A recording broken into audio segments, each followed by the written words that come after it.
當一個區塊鏈項目話要重組，你以為係浴火重生？錯，係因為佢醜聞多到要法庭睇住先唔會冚家產。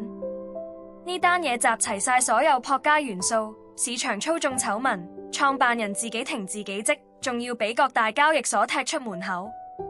成個故事就係話俾你聽，一個冇底線嘅團隊可以將技術玩到幾爛。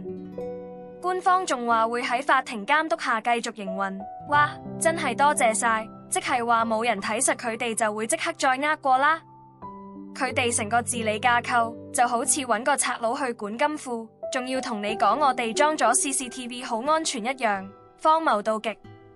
等我拆穿佢，所謂嘅市場做市根本係左手交右手嘅龐氏遊戲，智能合約寫得幾靚都冇用，管理員施藥喺班貪心鬼手上，同將全副身家交俾個賭徒保管冇分別。去到呢度，等我做個總結。講真，呢啲項目由頭到尾都唔係搞技術，純粹係揾食啫，專揾啲信白皮書嘅水魚落搭。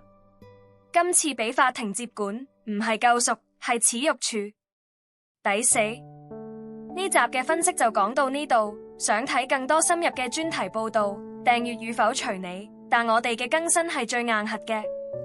下集見。